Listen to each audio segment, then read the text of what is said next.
But what we're going to do, we're going to jump right in, but we're going to first start off, we have some words from Sohail who would like to couch the conversation. If you got a mic.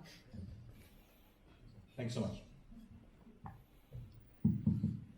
All right, hello everyone. My name is Sohail. Some of you may know me online using the handle I use, Reason on Faith.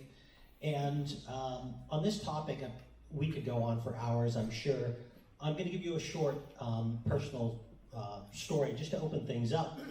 For me, questioning Islam as a teenager actually started because of the issue of morality.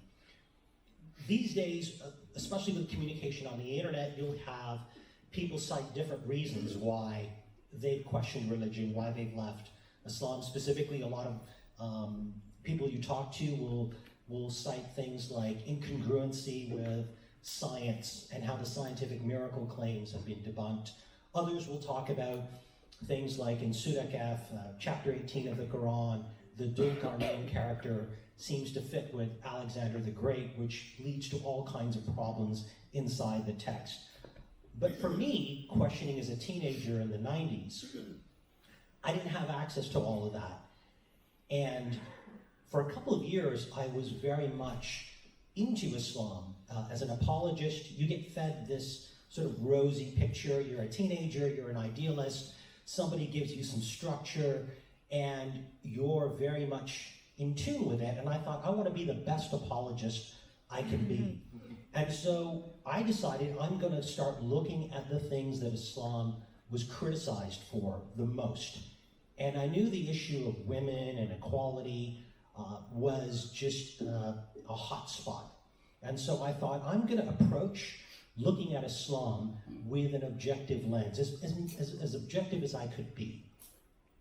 And as I did that to try to steelman Islam, and I looked at the Quran, I kept running into problems, things that would trouble me, the inheritance ratio, the difference in divorce protocol, women having half the share of inheritance. And I went through all the apologetics there and the commentary in the Quran that I would read, and a lot of it didn't make sense. I tried to reconcile it with other religious books. And through that process, this is prior to these resources out on the internet, just using the Quran itself and our own intuitive moral compass, and I'm sure we'll talk about subjective and objective morality, I was able to question it on my own. And I think morality is one of the key areas where I don't think the religious who try to present it as if it's their strong suit, I don't think they're on solid ground. I think those of us who question religion, in our case, a background of Islam, I think we're on more solid ground.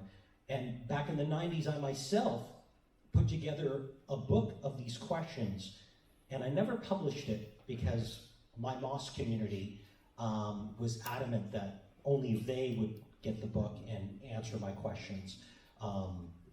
3 years ago, when I came out publicly, I did release the book. But I think that morality is a singular issue that can actually topple down the true claims of religion.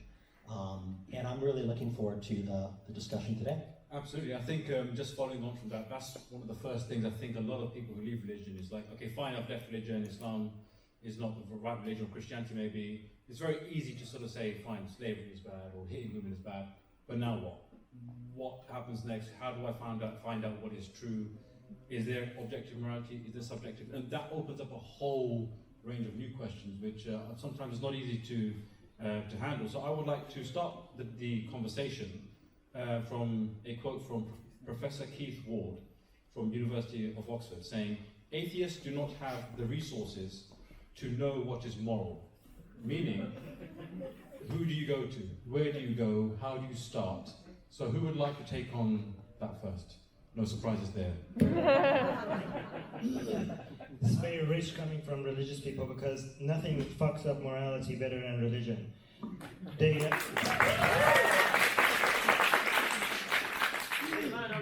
The question is always, they ask us, how could you be moral without God? And we always go into this defensive position trying to justify, like, oh, here's how this is possible, okay? But I want to argue that we should actually go on the offensive. The question should be, how could you be moral with God?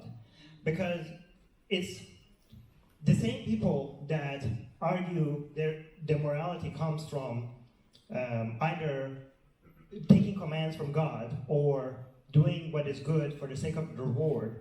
They are telling us that they have the keys to morality. But you are, based on your own theology, just following commands. Or that is not morality. Morality is doing good for the sake of doing good. And that's what even religious people who are doing good for the sake of doing good, at the end of the day, they have to make an argument for why do good. And that would be not a religious argument, because every religious argument would have to be, we're following the orders of God. And that is not morality, right? And also, let me make this point.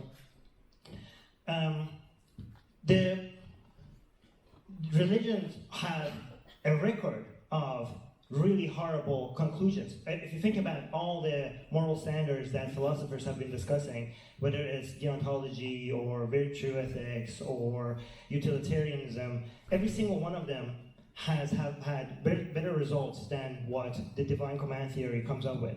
It's only through religious morality that we can justify the greatest amount of evil. And yet these people are telling us that they have the moral standards, right? Better moral standards. No other moral philosophy is capable of justifying slavery the way religious morality does, or wife beating, or sex slaves, or killing of apostates. So it's really rich coming from them. This is like, we have to reframe the conversation. It's not us who has to do the explanation. Your history and your arguments makes the worst crimes justifiable. You brag about it. You brag about Abraham, who decided to sacrifice his own son, and the only justification that he needed for the fact that this is good is because God commanded it. That's your definition of what is good, and that makes all sorts of crimes justifiable. And again, I'm not saying religious people all commit crimes and atheist people don't, but when atheist people are being immoral, it's because they're not following a moral philosophy or moral standards, right? But when religious people are committing a crime, quite often it's because they are following their moral standards. Great point. Great point. Thanks for that.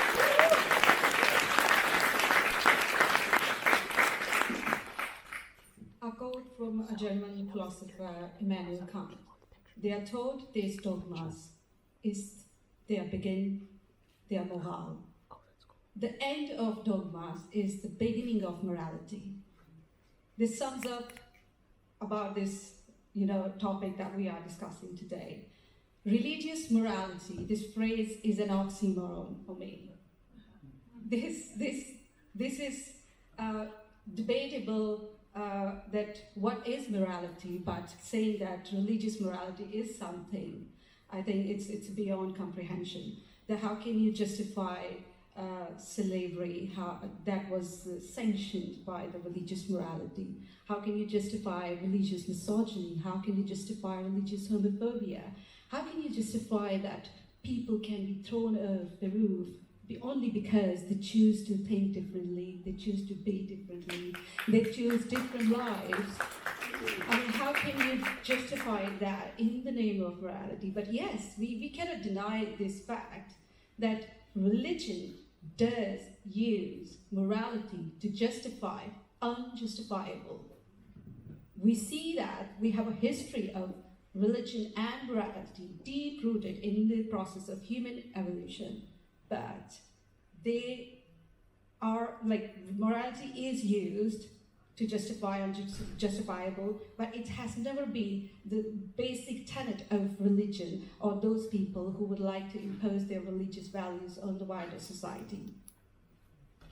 So, just before we go to Jamal, maybe Jamal, you can handle this point. So, a lot of the pushback we sometimes get is, fine, there are things in religion that you might not like, but the end goal, the reason why we can have these morals is because God is going to reward us or punish us. Okay, fine, it's bad, but whatever. Now, as an atheist, there is no God, there is no heaven, there is no hell. So what motivation is there for someone to not be bad? Because no one's going to punish you afterwards. That's one of the questions we get. Jamal, if you want to have a... They can have the easy one, you can have the hard one. You go on, Yeah, no, this is not hard one, actually. Because, first you have to understand humanity, who we are, and our history. We are not 2,000 old years old. Humanity is not 6,000 years old. Hundreds of thousands years old. We have experienced many things, our forefathers. We were a group who hunted, right? And if you steal my prey and I kill you, and your children know that, and their children know that, stealing is not good. Or anything, through our experiences, I believe, it is there. And it is biological too, in some way. And we have emotions, and we have empathy, and feelings too. And we see what is right and what's wrong. Of course, for some people, something is right, but maybe in some culture it's not right. That comes in religions, which is infecting anything, everything, when it touches. So I believe, religious merchants has hijacked the definition of morality. Because I don't know anything immoral than religions. Thank you. When I was a little boy, I looked my mother's life. She had to cover herself. She had never gone to school. She is illiterate. And my father beat her. She cannot do nothing. She don't work. And she had no income, anything. And I said, okay, my father is just maybe crazy man. But I look my neighbor, woman, more or less the same situation. And I'm just talking about the woman's situation in religious communities. There is no equality between them. This is immoral. There is no freedom, equal freedom, nothing. So a lot of things men can talk, but I think it is very absurd when religious apologists talking about morality. Is it subjective or objective? It is objective because there is no one God and there is no one religion. It is subjective. It is. That's right. And I can continue. No, that's great. That's great. Actually, I wanted to just touch on that about. And then I want to go a little bit inside Islam because of morality in Islam. I'm an ex-Muslim, so I'm talking about Islam or every religion is the same. Everybody knows that be good to your neighbor, right? Try to be bad to your neighbor and see what's happened. And this is our experiences in the all 100,000s of years. We are developing morality. But in Islam, morality is mostly about women's skin, hair, and what they have between their legs. This is Islamic morality. This is actually the first one. The second one is to be a good Muslim. What's the good Muslim? Don't go inside the toilet with dried food. Go wash the left.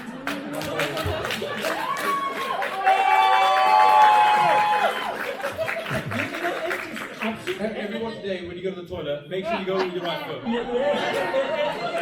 And pray to Allah and be good Muslim. But how you can be good Muslim? Then you find ISIS. Don't be angry to me. I don't say every Muslim are ISIS. But to be a good Muslim, you have to do jihad for Allah. And this is the way Islam expanded, right? And this is the morality to be a good Muslim. Then you find ISIS, you find slavery, you find taking freedom from women, taking freedom from non-believers, killing apostates is morality in Islam. And now maybe he can or other can talk more about Christianity, but I mean Christianity is the same, every religion, because every religion is man-made. And our morals influence religions, not the other way. Absolutely. Thank you. First, I want to just take the opportunity to say that through my religious journey and beyond, I have come from an extensive Islamic background, and I was active Islamically. I was an Islamic scholar. And I had a moment, it's gradual, moving from fundamental Islam to reform Islam into more of an enlightenment. I owe a lot of it to a man who's with us today, Mr. Richard Dawkins.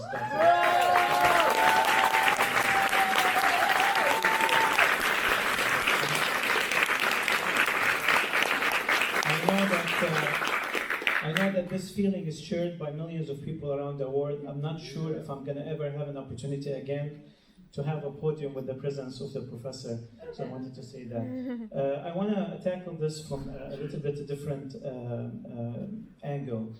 And this is something that I struggle with in our culture and community because, like Sohail said, that the morality is kind of the biggest fear that our community, our Islamic community, experiences when they think of losing religion. So, in our culture, and for example, Lebanese culture, the word a person without a religion is synonymous to a person without morality. So I try I don't think that people think about morality. I think they think more about values, which are packaged morality. And religion is really, throughout history, before the organized religions, it is a packaging of these values. It's stories that package these values in a way that are most deliverable from one generation to another. The problem with organized religion and religious institutions is they stop the natural evolution of these values within a community. They have text and they stop time, and then they want to also politicize and benefit from these values. So they resist the natural evolution of society.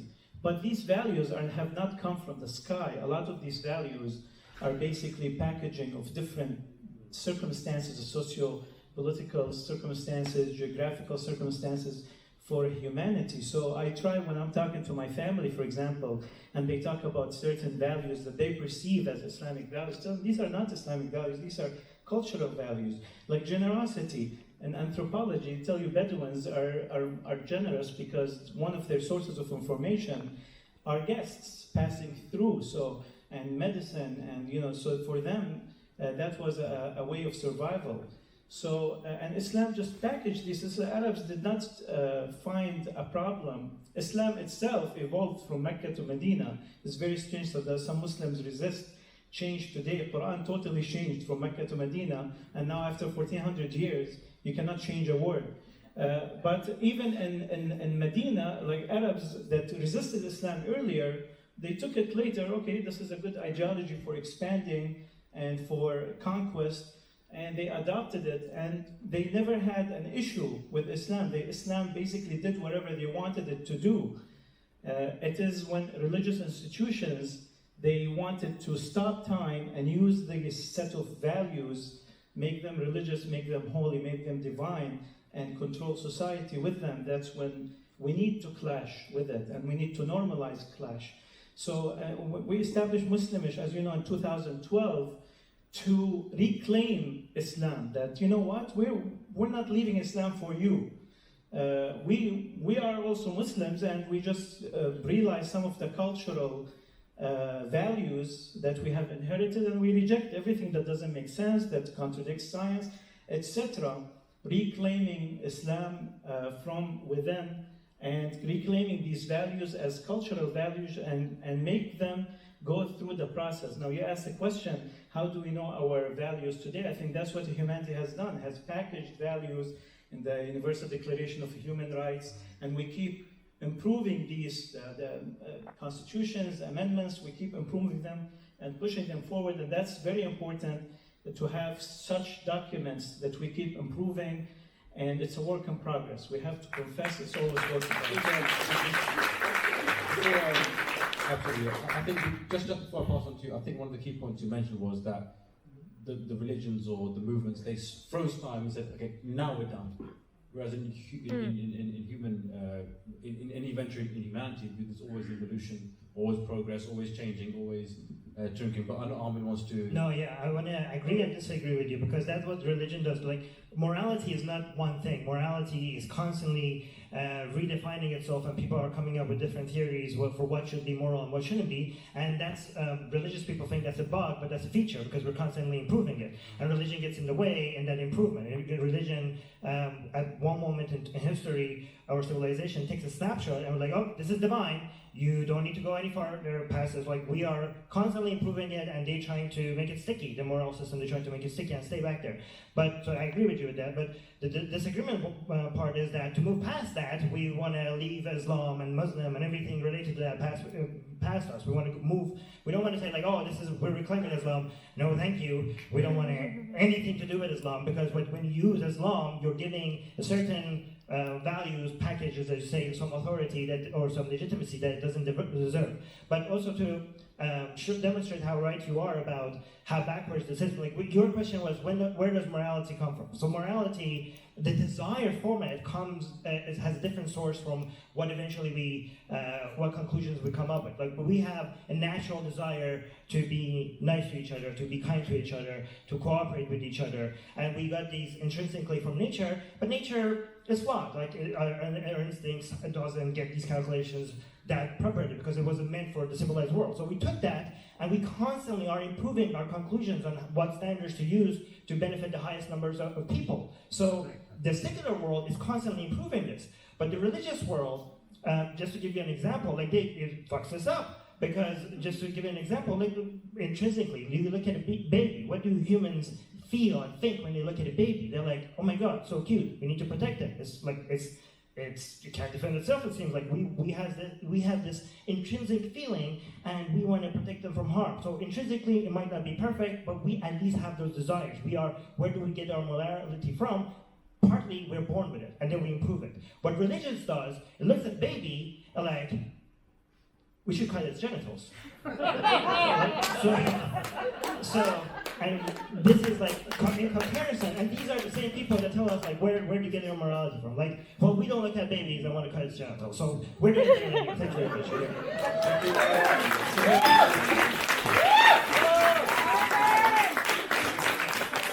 Armin! So, on that point, I wanted to come back to and Steelman with a provocative question from that professor about, atheists wouldn't know. Resources, no resources. They don't have the resources.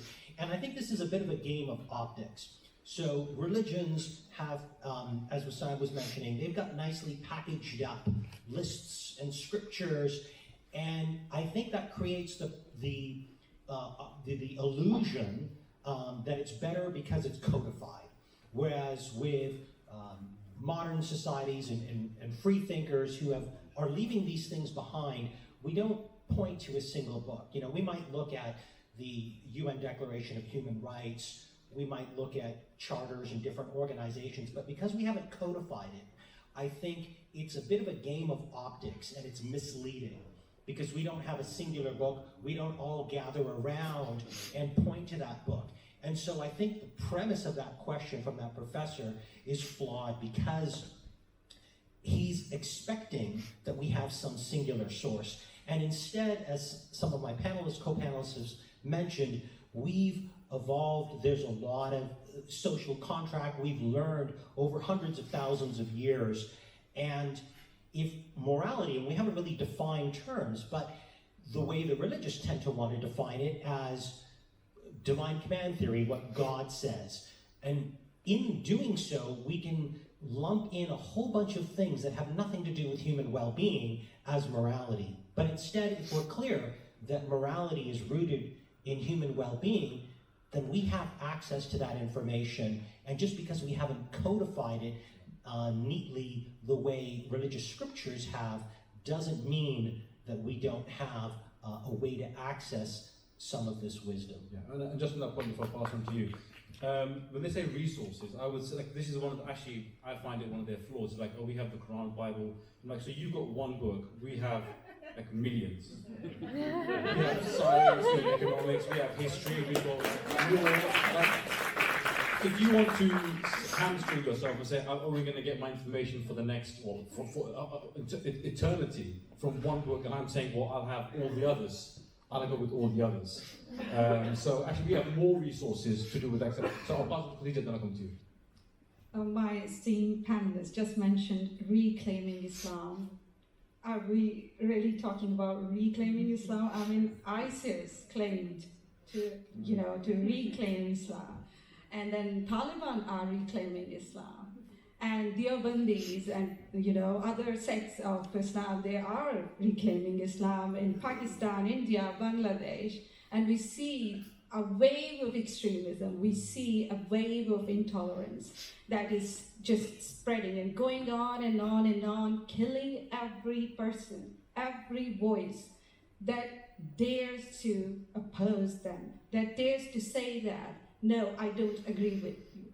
So I think this concept of reclaiming Islam is really problematic for me, because all the sects in Islam, they all claim to be reformist movements. It's not that the Islam hasn't changed after a certain period of time. There has been changes, reformist movements, so-called reformist movements, but we see that their basic tenets have been very, very radical. Whenever it comes to criticize the religion and so-called religious morality, they would always silence you. They would always reject whatever your reasoning is. So for me, that is a very problematic concept. But yes, religion, when we talk about religious morality, I think we talk about the defined lines that have been given to the followers by the religious authorities, that you can act within this framework, and that is named as morality, because morality, of course, we know that it's a very decent way to live with your fellow human beings. So this religious framework has been sugar-coated by, calling it religious morality. Yeah. But I would say that this is limited to one group. One religious morality is a bigotry of another one. Like, there is no one thing that can follow all religious people. Every group defines their moral values in their own ways. And we know that these so-called moral values, they violate human rights, they condone misogyny and killing people for having different views, and so on and so forth. So we cannot base our moral compass on religion when we know that the religious values or whatever religious teachings are prescribed in the scriptures, they are for a certain group, and then there are people within that group that always being silenced because they tend to differ from the so-called moral code of that particular religion. Perfect. Jamal, do you want to respond? I know you have quite a few coming your way, so I'll let you respond in a second. But I just want to say simply, to live together, we human beings, we need to behave as good, right? We have to have some moral codes, or it will be very wrong. Most peaceful possible to live together, you have to behave yourself. And I want to ask publicly, do you need a book to behave good? Is anyone? No. Do you need a book from some tribe lived in the 7th century's Arabia to be good? Or a book from Palestine, one tribe morality? Do you need this? No, we don't have. I'm married with an atheist woman from Norway. And I get shocked first time when I ask, okay, when you became an atheist? I was an atheist all my life, she said. What's about your mother and father? They were too. Okay, someplace maybe we can find, of course, Christianity, we will find maybe grandfather. Like I say, it is coming, firstly, of course, when we are little kids from our family. But in any case, our morality is coming from, I believe, it's coming from our experiences in the hundreds of thousands of years. We know what is wrong and what is good, and so it is subjective. Okay. So, I just want to say one thing, because when I say tribe from 7th century Arabia, it is funny. It is really funny that a religion say that drinking alcohol is immoral, having sex is immoral. okay, what this religion will give me after I Maybe you die? had a really bad night. They will give me pussy. Can a 72 one? Not a person who I can know who they are. I can have family, I can talk. And 1 mile long penis. I'm sorry, don't judge me. It is not my word. It is habits.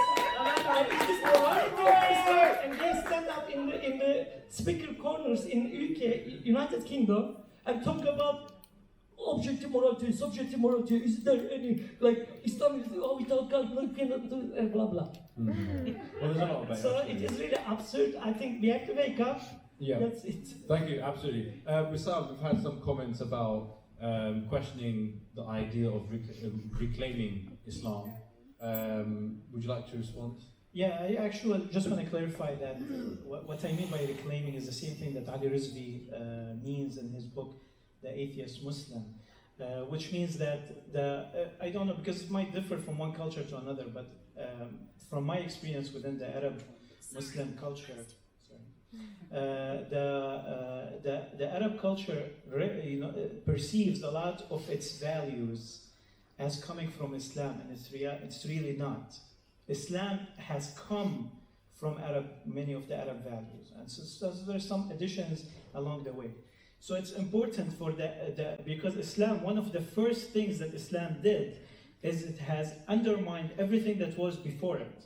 And it's called a Jahiliyyah. In the Quran, it gave a term, the age of ignorance, for everything that was before the first revelation of the Prophet, and undermined the whole Arab culture and civilization, which extended from Mesopotamia and Syria all the way, which Muhammad learned a lot from, because he used to travel and intermingle with the Christian Arabs of the north. And then the Arabs afterwards, I mean, the Prophet died in this chaos. And then it was an effort. They made a political decision to write the Quran in the language of Quraysh, as you know. It was a political decision. I said that on Facebook, and there was a huge storm that ran against me. And then the decisions, I believe, and this needs more time to explain, but I believe that 80% of Islam was established by Umar. What I'm saying is that Islam was established by the cultural and socioeconomic needs of Arabs throughout the first, all the way to the Ottoman Empire, all the way to the fall of Baghdad with the Mughal. Another point I want to make, if I may, is since we are here, and I want to speak now from a Western perspective. I want to say something very important that we can discuss it if you'd like, is that when we talked about these values, there's always when I have discussions with Muslims, one of the first things that they meet us with is they accuse us of hypocrisy as Western thought and Western Enlightenment values. They right away attack us with hypocrisy. And I want to say that we should be at a comfortable place with hypocrisy. What I mean is, a person is hypocrite when they are trying to raise themselves to certain standards that are high, and sometimes they fail because they're humans, and sometimes they succeed. Hypocrisy is just a sign of trying hard. Yes, we have to realize our shortcomings. The Arabs were on the preface in 1919 of establishing a secular state with separation between church and state, and they were influenced and inspired by Wilson's 14-point, President Wilson. And there was a let go. Elizabeth Thompson wrote a book about this called How the West Stole Democracy from the Arabs. This was a moment where the Arabs saw the West as hypocrites, because you have raised the flag of the consent of the government, and then you hit us with Sykes-Picot Agreement. There were colonial value that has superseded the humanist values that Europe was bringing to the Middle East. We realize this now, and we confess to it, and we're going to keep facing these accusations. What we have to say is that we are trying to raise ourselves to this level. We are going to make mistakes, like what's happening in the United States today. We're going to keep self-correcting, and all of us, we're inviting you to join us, to all of us raise ourselves to these standards. Thank you. Absolutely, thank you. Very briefly, please. Okay, so on the one hand, religion is all powerful entity, for religious people. But whenever there is time to take responsibility for something, it's all about politics, it's all about something cultural, and it's not the religion. So when there is a lack of responsibility, then that thing eviscerates the morality that religious people or religious scriptures they claim to, have monopoly on. So we need to understand these things, and I am aware of this struggle that is going on in Muslim majority countries where religious people who are moderate and they want to present to the world a very peaceful picture of their religion, and I really support these people, but I don't want any society to base their moral values on religious books, because we have seen the history is littered with the examples where you can see that when society bases its moral values on religious scriptures, then there is bloodshed, there is discrimination. They burned women alive because they find them thinking differently. They kill people. It's not something that is called morality. We need to differentiate these two things. And the secular values, I am an advocate for secular values. Only secular values where all religions and people of faith and people of no faith are equally treated can be a solution for these society, Arab society, Pakistan. I'm from Pakistan, basically from Pakistan. I know the similar struggles are going on in Pakistani society. I love those people who fight against religious tolerance in Pakistan. I always appreciate their efforts, but I never want any society, being a humanist, being a secularist, I would say choose secular values where your human rights can be protected and respected. Thank you. I would like to have a bit longer for question and answer because I know it's a very, very interesting topic, but just by show of hands, I haven't said anything yet. You don't know what you're agreeing to. You don't even know what you signed up to. But by show of hands, who here thinks morality is objective? Depends on your... No. Objective. Just hands. It's no wrong answer. And I'm assuming subjective? What about not sure? Okay, that's interesting. So I think this is one of the things that, as atheists, we sort of tend to sort of get into is we don't know sometimes where to draw the line. Before, I would like to get into the subjective-objective discussion, but there was something about Islamic reform that was mentioned, and I can't let that go. So first of all, regarding this is Islam being an Arab thing or not an Arab thing, and maybe we could keep it because it wasn't, it really doesn't matter. Islam is anti-woman, anti-LGBT, anti-skepticism, anti-human, pro-violence. It's backwards. We need to let go of it. The fact you don't need to go to Arabs and say like, hey, this is the new Islam and it's an Arab thing, so we could keep it. You can go to Arabs and say, it's Islam, therefore you must leave it. Okay, we're done with Islam. There's no, the way, if you try to justify a new set of ideology or a new set of moral standards based on the new Islam, at the end of the day, you're legitimizing a methodology that has produced really flawed results. We could do better. Everybody could do, Arabs could do better. Everybody could do better than Islam, right? And also, thank you. And also with regards to the reform, when you say, I don't agree that Muslim reformists have conclusions, I don't know, I'm not saying that you said that, but like comparing them to ISIS and Taliban, my problem is not that Islamic reform has conclusions that are bad. My problem with Islamic reform is that they have conclusions that are good, because the conclusions are not the problem. When it comes to getting things right, the methodology matters more than the conclusions. Sometimes bad conclusions give you correct results, but more often good methodologies get better results. So if you use methodologies that are flawed and use examples that have given you good results as an example, like, hey, look at these are good results, and they are rightfully good results. By using those minority examples, you're justifying a methodology that more often gives us bad results, right? Sometimes good methodologies, like scientific methods, sometimes gives us bad results. But then, what religious people do go use those bad examples to completely dismiss the methodology. So the Islamic reform, the reason why the good conclusions like being pro-LGBT, pro-secularism, pro-peace, they are actually more dangerous because they're justifying a methodology, the divine command theory, that is responsible for a lot of harm and a lot of crime, and that's why you should never say yes to Islamic reform. Okay. I want to get to questions as well. So very quickly, and then Sohail, then we go to questions. I've never compared. I want to just explain that I've never compared all reformist movement with IS or Taliban. I just say this phrase, reclaiming Islam, is problematic because people who like to push, extremist ideology, Islamist ideology, they use it. The best thing for us, for the human society, would be to just put religion in its place. It's a personal matter. It should not be dragged into the social and political discourse. Our laws, our principle, our policies should be based on humane values, secular values, where all people can be respected. Thank you. And it's not subjective. Now your new question, subjective, objective. So if my Armin, you can calm yourself down, mate. I wanted to actually quickly put the objective subjective thing to bed and have a way for us to easily reconcile this. And that is that God is the subject. So if he's the standard, it's arbitrary. He's just another subject.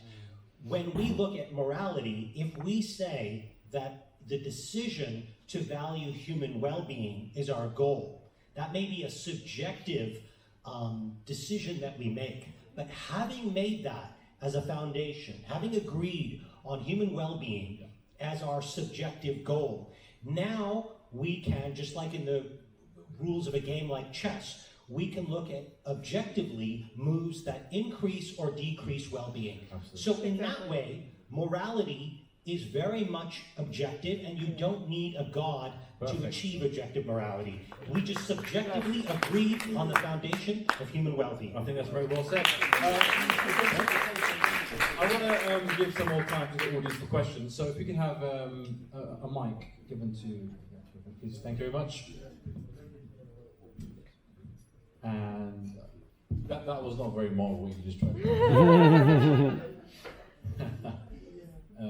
Yeah, you can pick anyone you like. Okay, I'm gonna go that man in the red there. I'm assuming you're a man. I don't want to assume anything. So. I'm doing really bad. Okay, Can you hear me? Yep. All right, good. I think in the subject of morality, we have to separate two things. A, it can be academic. So I think when it comes to the academic side of it, that already has been put to bed. Like, this is the Euthyphros problem. Plato has debunked, and is morality good or bad, or should we follow it because it's provided by God, or all that stuff, before Islam, before Christianity, before Judaism. I think most people, or should I say the lay people, it's just that they've been taught this way that, oh, your religion says this, therefore this is what's moral. But what they do not know is sometimes the things that their religion encourages is actually itself immoral. So what they haven't been taught, I think, sometimes what we need to tell, or we should be gentle with people when we talk to lay people who don't know anything about this. Obviously, I do not know about like apologetics and people like that. Maybe they have ulterior motive. Yeah. But with lay people, we should need to gently explain to them what actually morality is, how it was spoken about academically, how it is described, and then show it to them by way of reflecting their own image. Say, look, this definitely cannot be good, and therefore cannot be moral. Perfect. Yeah. I'm just gonna take one more question, and then we'll go this man with the beautiful beard and the face mask. Don't make this about communism. I won't. Thanks for the comment about my beard. My question is it's actually about the Islamic reformists that you mentioned, Armin, about them. They say just look, there's majority of the people believe, specifically people from Middle East, they believe in Islam, and Islam has functionality. They make them to be moral. If you take away Islam from these people, they basically they won't have any morality whatsoever. That's what they're saying, and they're saying like if basically we like produce a like reform version of Islam, which like doesn't have anything against women's rights or like homosexuals. Like I was watching one of those like how to say interviews. One of them say like Islam doesn't have anything against homosexuality. It's perfectly fine to be homosexual and be Muslim. Yeah. So, how do you evaluate the performance of like Islamic reformists? Do you agree if there is no Islam in Middle East, the people of Middle East, most like Islam-stricken countries I'm talking about, they're gonna lose their faith. They're gonna lose the how to say responsibility to be I understand. You're saying is that once you remove Islam completely, there's no foundation, and they're sort of stuck. That's the question. Okay, so I know you wanna. So you wanna just ask them. They're like, if you realize that there's no God and Muhammad was not the prophet of Allah, are you just going to go rape the next person you're going to see? They're going to say no. So they already know that they get their morality from somewhere else. They know it. And I give religious people more credit than apparently they do, because I think they are better than their Allah. They're better than their Quran. And I think that without religion, most of them are capable of being, I think more than most of them are going to come out of being capable of being moral people. So I don't understand. And they call us biggest against Muslims, and then yet they tell us that with Muslims, without Islam, they're just going to randomly murder and rape people, and I think like they're not. So who's anti-Muslim here? I think it's a bigotry of low expectations. Like they possibly can't function without religion, and the moment you take it away from them, they live in like killing and raping. We are clear examples that we obviously don't do that. I think we have all the excuses to do that. We don't do that, and well, as we know. Okay, allegedly. I'm joking. So I just stopped there. Religious apologists gives me headache all the time when they are talking about morality. And because, and one thing we have to know that religion and hypocrisy is the same, because there are a lot of hypocrisy. First of all, I don't believe most of the religious people read their books and learned morality. Like, let's say one example. I know in my family, hundreds of people. No one read it Quran in their language. Everyone can recite Quran like I do, like Papagaya, but they never read it. But they have morality. Many Muslim people, Christian people also have some similar morality like us. So they didn't learn their morality from religion. So why they're talking about we have to have some books or some divine to, no, it's not. And other things about reform, I'm agree with you. Never, please, help God. I say, don't reform Islam. Because this is, first of all, waste of time. The second, you will get ISIS. Because, my shoe, if I change color of there and put something there and maybe cut there a little bit, it is still a shoe. Just say, this is a shoe. So we have to think deeply, we are living in 2022. Yeah. We have to go there long before. All religions are man-made. People really don't need to get headache to listen us even. Just go away from religion and live your life. Thank you. This reminds me of that saying, you can put lipstick on a pig. I just want to say that sometimes, we want to be right, sometimes we want to be practical. So when I want to be right, I'm 100% with you, Armin, that Islamic reform is like putting a lipstick on a pig. It's actually making something dangerous look a little bit more friendly, which can be dangerous in itself. We should face, this is the text, as we know, the people who quote and use the Quran the most are ISIS and these kind of groups. They go directly to the text. The text is riddled with such dangerous information. So we should face it. But when I want to be practical, then religion is natural. We saw, for example, in France, when the French Revolution tried to get rid of religion totally, like many of us aspire, and that backfired. And the best thing that we can aspire for, I think, if we learn from the other religions' experiences, what Khadija said, that we want a society in which religion is kind of put on the side for those who would like to have that on the side, like what happened in most Western society. And to do that, we have to encourage practically the idea of reform, or at least know that it is in some ways an ally rather than an enemy. Well, if you want to make them feel comfortable, you don't have to lie to them about their religion. All you need to do is just be nice to them. You can be honest. You can be like, you know what, your religion is shit, okay? But we can still be friends. You need to create an atmosphere where disagreements are normal. And because you feel like people would not receive the attacks on religion very well, so you want to sugarcoat it. I'm saying instead of trying to sugarcoat it, make it normal to shit on people's religion.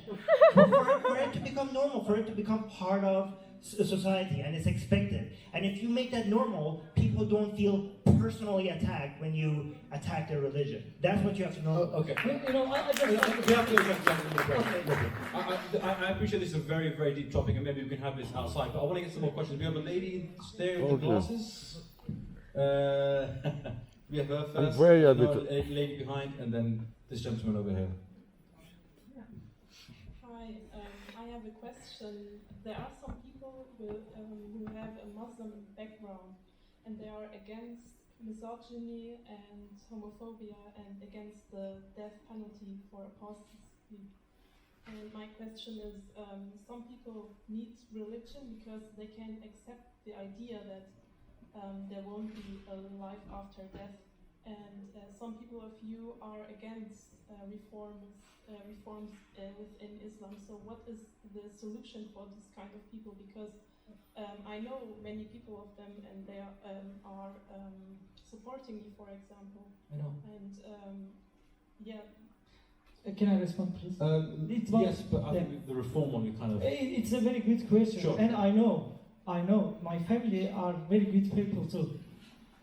But this means, you know, I think these people are bad Muslims according to Islam. They are good human beings, like my family. You know the problem with reforming Islam is impossible.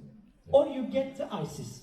But reforming Muslim mentality is possible, like in the West. Yeah. You know, we have still Christianity, right? We have church still there, and a lot of sects still there. But what happened? How we can sit here? How Christoph regions can sit in church and say it is total stupidity, Christianity? Because they had 300 years of Enlightenment age. And this is the problem with Islam. If we can fight against blasphemy laws, and if we speak out, and I go out and say, I left this religion, this bullshit religion, and get protected, we are living in the West.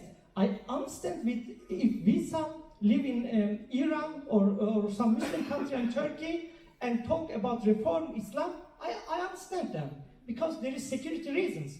But we are living in the West. We have to say absolutely whatever we want about this religion or my religion or your religion. But the only way, I believe, the only way is freedom of speech. If we protect freedom of speech, we will win against Islam, we will win against any dogmas. And this is the most important thing. So now very quickly, and then we have another question, please. I just wanted to add to that question.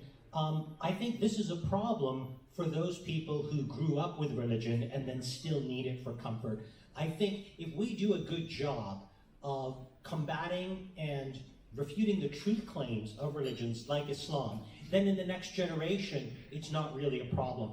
And so, yes, in the immediate time frame, I'm not in a rush to deconvert those people. I don't think they're a problem to society. And if that gives them comfort, that's the least of our issues in the short term. And I think that just corrects itself. If the rest of us push refuting religion in this generation, the next generation will just sort itself out. Just a really quick response, because these questions are usually framed as if we are coming and by force taking people's religions away. Nobody's forcing anybody. Everybody can decide what they want to, what they're comfortable with. We're just providing more options, okay? We are actually making it more more options available for you. So it's exactly the opposite of forcing. The people who don't want to provide more options are forcing one option for you. We are actually making it more free, because people always ask us, like, as if we're coming to putting a gun to your head and be like, oh, leave your religion. We are like putting out videos, we're writing books, we're making a podcast. If you are hearing our anti-religious messages, you're coming to us. We're not coming to you.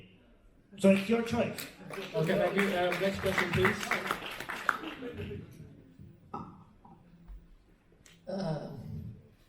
I'm surprised, because since maybe 1 hour and a half we are hearing a lot of male voices, not letting the only woman speaking, the talking mic, and they put, and they speak. So we are not out of the patriarchy, from religion or no religion. The inheritance is here. Sorry for noticing this. I'm just came back with always the same story, about laicity. Mariam, I don't know if you're here, but I think, when we are speaking about morality, we see that's impossible to make, laws about with morality, because everyone can have his own morality. If we are not agree about what is morality, what is the values of the morality. So, laicité in France, that we have to translate, in many languages, because they did it in Italy, they did it in Spain, and I'm asking for all the people, to translate it. I don't know if in Germany they translate it or not, and in England and everything. It's a principle, and for me it's the basis of the democracy, the basis for the equal treatment between all the citizens.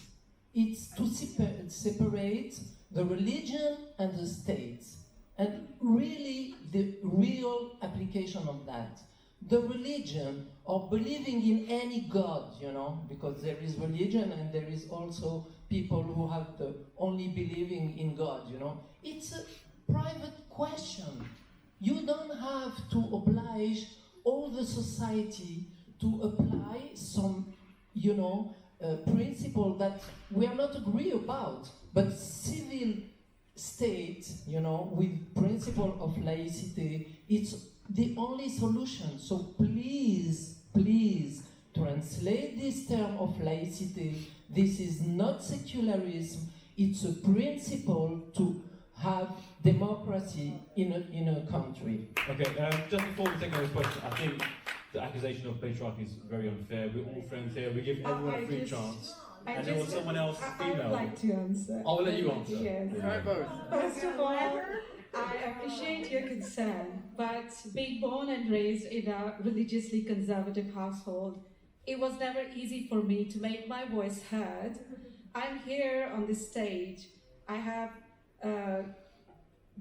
done a journey to be here, and I have faced a lot to be here.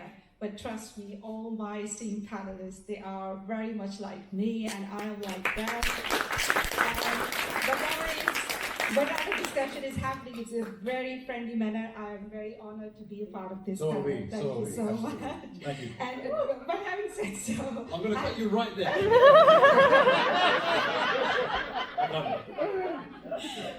So I wanted to say that religion, we are talking about that how people would, find their basis to have a moral society, to have a cohesive society.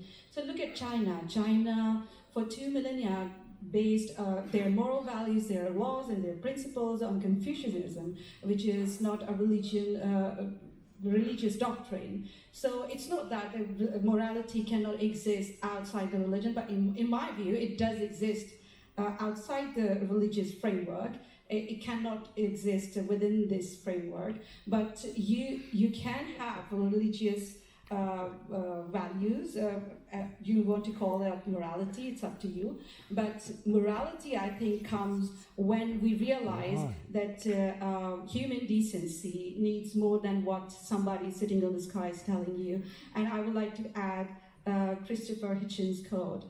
He said, and I quote, that human decency does not come from religion, it precedes it. So. Absolutely, thank you. I just want to respond to that patriarchy claim.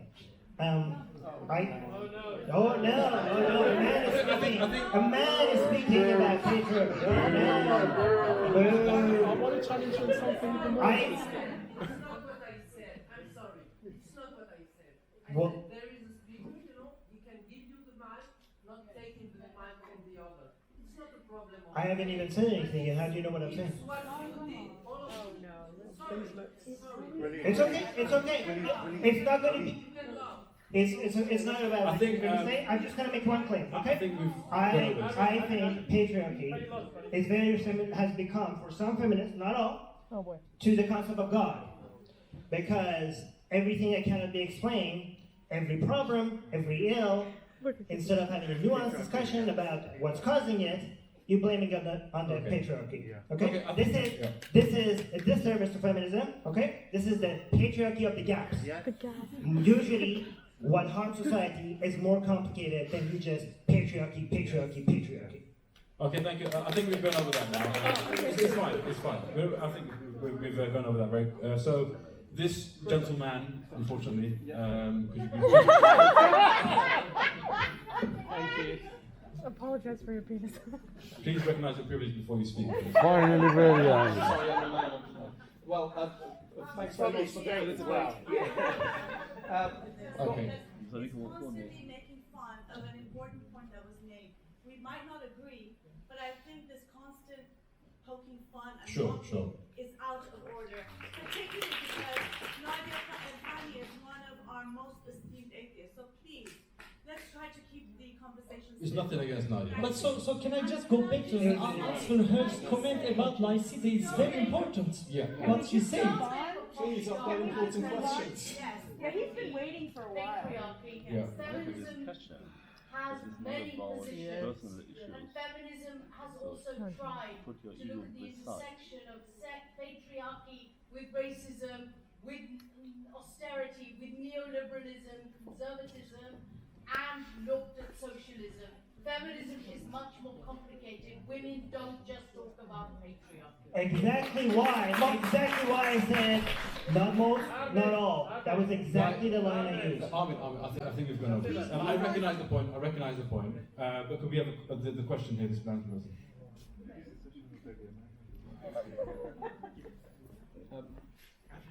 Thanks very much. I've got a couple of points.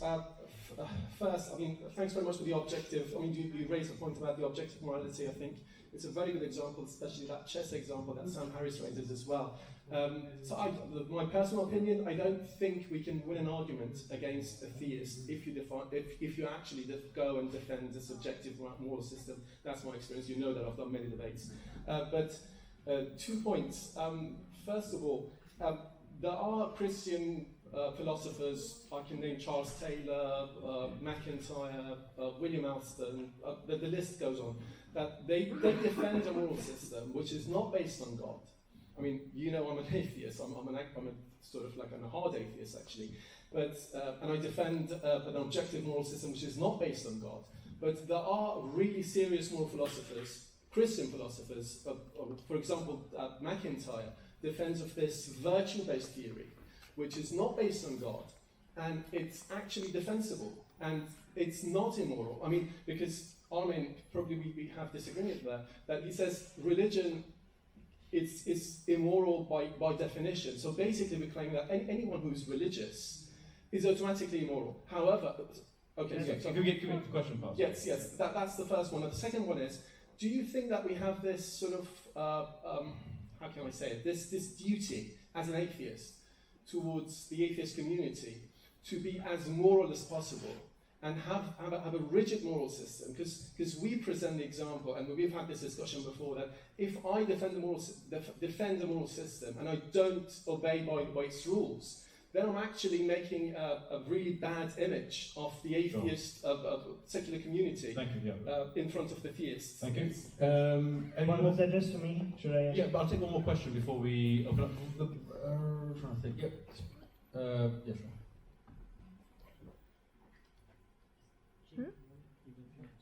Okay. Who would like? Wait, we're not going to answer the question? I'll let you decide. Fairbones. Yep. I'll never speak to you again. I'm blocking you on Twitter. Oh. Thank you. I just want to make this really quick point, because every time we're down in Speaker's Corner talking about why gay people shouldn't be executed, this conversation about is morality subjective or objective comes up every single time. And it's a really exhausting place to have to go to just to say, please, can I be alive? Do I have to get into this big debate just to exist? But when we're looking at Islam and morality in Islamic communities, one really useful flip the script example is that you can walk into a room full of Muslims, all from demographics all across the globe, and you can say, hey, what is the appropriate way to kill a gay person? And a conversation will take place, and your Saudis will say, you know what, you should decapitate him. And your Afghans will say, you should stone him to death. And the Iranians will say, no, you have to hang him, and hang him in such a way that his neck doesn't snap, make sure that he suffocates on his tongue. If you do the similar example, you go walk into a room full of gay people, and you say, what is the correct way to kill Muslims? You won't even get the conversation going. Nobody will engage with it. And you'll be called a bigot and told to leave. I think it's such a good comparison around, well, who is really moral out of these two groups? That's a very great point, absolutely. Two things. I never said religious people can't be moral. I said religious people, when they are moral, they do it based on non-religious arguments. Because religious arguments cannot be moral. Religious people can. With regards to atheists being moral, just to present that like it's possible to be moral and show a good front and everything, I think that's good. But we also have to recognize that we shouldn't hide our evils, our racists, our transphobes, our homophobes, because we want to show that we don't want to show that you're superior. We want to show that we're the same. We have flaws, and we don't try to sugarcoat our community. We don't try to misrepresent what's happening within the atheist community. We have evil people, we have racist people, but we are transparent about it. We're not a dogma. We're not like each other. Like we're different from each other, right? So the argument is that we are better. The argument is that we are different, but you can't dismiss us as immoral just because we're atheists. Awesome. Joseph, comment on that? Yeah, thank you, Jimmy. And you know, today earlier I was here in the morning, and I had a T-shirt on me. It is writing "Ex-Muslims of Norway" here, and in the behind it is writing it is death penalty for blasphemy in 13 countries, and listed the countries there. T-shirt is little old T-shirt. I had a jacket in the morning, so nobody sees this. But when I will go back to the hotel, I hadn't courage enough. I had no courage, or I'm very courageous people. I'm a man, but because I was alone, so I didn't. I just take out this T-shirt and took the only jacket. Yeah. If Islam was the champion of morality, I shouldn't need to think about it even, right? In England, I had this only because many people, we were many on the street, right? And other things, I have to go back to Nadia's comments. It's very important. It's very important comment about laicite. Today, all governments is almost in Europe financing religious institute. They have religions in the school. And now they are even open the door to Islam and gives more and more place to Islam in the schools. They are opening prayer places. What is all that about? So we need really laicite, not only secularism. Even in Norway, we are seeing this, and this is really wrong. I'm dreaming about a world where religion is only private case. I don't need to know which religion you belong to, and you don't need to know which religion I belong to. You can believe in a stone if you want. Just believe it. I don't care. You can pray 10 times a day to this stone. But don't push your religion to establishment, to community, to hospital, to police, to, think just about this hijab cases. Yeah. She wants to be police with hijab. She wants to be teacher with hijab, judge with hijab. In laicite, you cannot do that. Because we have a agreement between us, not written. We trust each other. We live together and we have to behave. Think if I'm a Jew with a kippah and I'm a judge and one Muslim comes there, one hijabi woman. What will happen then? If I judge her, she will say, maybe, because he's a Jew. Or the other way, the same. We don't need this thing. We are living in a modern society. I'm in shock, actually. I'm coming from Turkey, and they tried to have laicite there in many years. They couldn't manage. Can we just because of victim mentality of Muslims. Yeah, very quickly. And so don't let victim mentality of Muslims win over democracy and secularism and have laicite, please. Okay, thank you. Thank you. And one of the final things. I just want to say that religious people, I don't think so any sane person would say that they are immoral. At least I am talking about religious morality. What so-called moral values are in a religious setup, it's given by religious so-called divine or religious authorities, like man-made laws and policies. They call it morality. They tell you to be a good human being, but not to those people who think differently, but not to those people who choose to live differently, but not to the women who dare to defy the so-called modesty standard that is given by the religious authority. So these values that you get from within the religious framework, it cannot be regarded as humane values or morality standard for all the people in the society, because it does not treat people equally. Perfect. Any very quickly, any last comments before we wrap it up there? Osama or Sohail? I'll just add that I think oftentimes when we're having these discussions, we often talk about the worst examples from religion. And I think one thing we as a movement have to be ready for is that, especially in the West, a lot of very progressive, sort of modern polish is on religion. And I think there's more steel manning that we need to do to address some of those defenders of religion. Because I think some of the obvious examples that we talk about are very easy to knock down. And I think future conversation, we should work on more of the sophisticated apologetics, because I think they're out there. Thank you very much. Last comment from Osama. Thank you. Just a quick antidote. I told Maryam Namazi that I'm going to say it. Is that in grade 12 English, I was a Muslim. My teacher gave us in Canada, gave us an article about freedom of speech by Salman Rushdie, distributed in the classroom. Me and the Muslim students went crazy. We went to the principal. Principal said, it is academic, there's nothing wrong with it, you have to read it, you have to answer to it. I told him, but I want a chance to rebuttal what Salman Rushdie has written as a Muslim. He said, you're not Salman Rushdie, so we cannot give your paper for the students to read, but if you write a rebuttal and you get an A on it, we're going to hang it on the wall for whoever wants to read it. Well, it was hung on the wall, nobody read it. But the point is, I'm afraid that we are in a time today where the left in the West will prevent such teacher from giving such articles to us. Thank you very much, guys. Thank you, everyone. Thank you everyone for your time. Thank you to all. Thank you. Thank you.